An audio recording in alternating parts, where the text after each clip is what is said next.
নমস্কার বন্ধুরা, সঙ্গীতার life cycle চ্যানেলে আপনাদের সকলকেই আরও একবার স্বাগত। আজকে আপনাদের সঙ্গে শেয়ার করব কালাকাঁদ মিষ্টির রেসিপি। কালাকাঁদ ভীষণ বিখ্যাত একটি মিষ্টি। আজকের রেসিপিতে আপনাদের সঙ্গে শেয়ার করব কিভাবে ঘরেই একদম দোকানের মতন কালাকাঁদ তৈরি করা যায়। দোকানের কালাকাঁদে দেখবেন একটা দানা দানা ভাব থাকে। ঘরের কালাকাঁদ বানানোর সময় অনেক সময় সেই দানা ভাবটা আসে না। কিছু সিম্পল ট্রিক্স আপনাদের সঙ্গে শেয়ার করব, যেটা ফলো করলে একদম দোকানের মতন দানাদার কালাকাঁদ আপনারা ঘরে বসেই বানিয়ে ফেলতে পারবেন। আশা করছি আজকের রেসিপিটি আপনাদের পছন্দ হবে। রেসিপিটি পছন্দ হলে লাইক করুন, শেয়ার করুন, আর আমার চ্যানেলে নতুন হলে চ্যানেলটিকে সাবস্ক্রাইব করে আমার পাশে থাকুন। তো চলুন ভিডিওটিকে সম্পূর্ণ দেখার অনুরোধ জানিয়ে আজকের রেসিপিটি শুরু করছি। এক বাটি গুঁড়ো দুধ নিয়েছি, আর এর সঙ্গেই দোকান থেকে কিনে আনা half litre full fat milk, আর এখানে হাফটা পাতিলেবু নিয়েছি, হাফ কাপ চিনি নিয়েছি। চিনির পরিমাণটা আপনারা কম বা বেশি করে নিতে পারেন। প্রথমেই কড়াইয়ের মধ্যে 1 চামচ ঘি দিয়ে সম্পূর্ণ দুধটা দিয়ে দেব।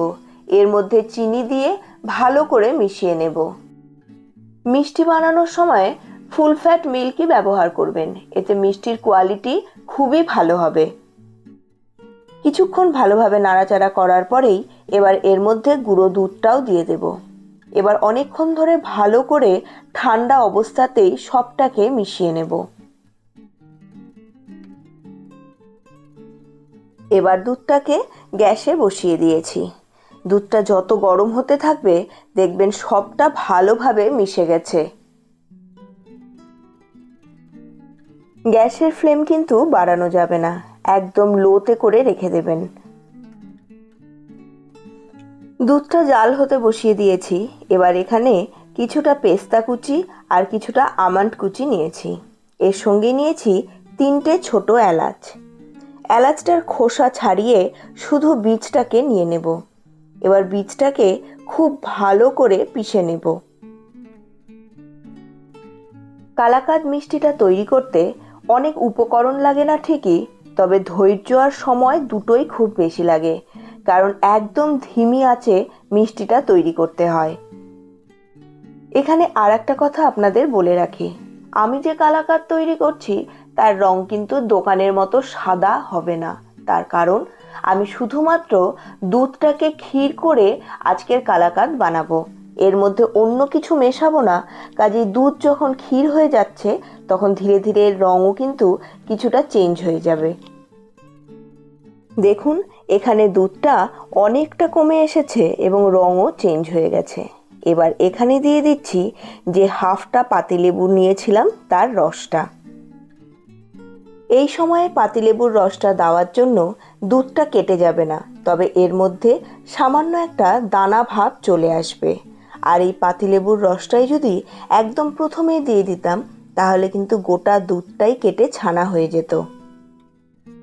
দুধটা যখন আরও কিছুটা ঘন হয়ে আসবে তখন এর মধ্যে গুঁড়ো করে রাখা ছোট এলাচটাকেও দিয়ে দেব। আবারও সবটাকে খুব ভালো করে মিশিয়ে নেব। দেখুন বন্ধুরা, দুধটা কিন্তু অনেকটাই ঘন হয়ে এসেছে, আর এর মধ্যে দানাটা আপনারা নিশ্চয়ই বুঝতে পারছেন।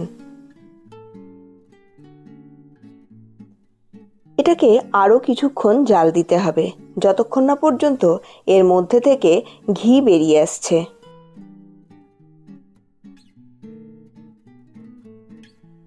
একদম শেষ পর্যায়ে চলে এসেছি। এবার এর মধ্যে আরও 1 চামচ আমি ঘি দেব। তাহলে আজকের কালাকাঁদ বানানোর জন্য মোটে 2 চামচ ঘি ব্যবহার করেছি। এই সময়ে খুবই ঘন ঘন নাড়তে হবে, না হলে কড়াইয়ের গায়ে লেগে যাবে। এখানে একটা 4 কোনা কাচের ট্রে নিয়েছি, তার উপরে বাটার পেপার ভালোভাবে সেট করে তার উপর দিয়ে সামান্য একটুখানি ঘি গ্রিস করে নিলাম। এবারে এই কালাকাঁদের মিশ্রণটাকে বাটির মধ্যে ঢেলে দেব। একটা চামচের সাহায্যে ওপরটাকে একটু প্লেন করে নিচ্ছি। আর এবারে ওপর দিয়ে সাজিয়ে দিচ্ছি পেস্তা কুচি আর আমন্ড কুচিটা দিয়ে। এরপর মিষ্টিটাকে 3 থেকে 4 ঘন্টার জন্য রেখে দেব সেট হওয়ার জন্য। এটাকে ফ্রিজে ঢোকানোর কোনো প্রয়োজন নেই, তবে চাইলে আপনারা ফ্রিজেও ঘন্টাখানেক রেখে দিতে পারেন। আজকের কালাকাঁদ বানানো কিন্তু কমপ্লিট। বন্ধুরা, আজকের রেসিপি আপনাদের কেমন লাগলো কমেন্ট বক্সে এসে অবশ্যই জানাবেন। ভালো লাগলে লাইক করুন, ফ্যামিলি মেম্বার্স ও বন্ধুবান্ধবদের সঙ্গে রেসিপিটিকে শেয়ারও করে নিন। আর আপনারা যদি আমার চ্যানেলে নতুন হন তাহলে চ্যানেলটিকে সাবস্ক্রাইব করে পাশের বেল বাটনের অলে ক্লিক করে দিন, যাতে আমার প্রতিটি নতুন রেসিপির নোটিফিকেশন আপনাদের কাছে পৌঁছে যায় সবার আগে। আপনাদের সঙ্গে দেখা হচ্ছে পরবর্তী আরও একটি নতুন ধরনের রেসিপি নিয়ে। ততক্ষণের জন্য সুস্থ থাকুন, ভালো থাকুন। আর বাড়ির যে কোনো পুজো বা অনুষ্ঠানে এইভাবে কালাকাঁদ বানিয়ে দেখুন, সত্যি আপনাদের ভীষণ পছন্দ হবে।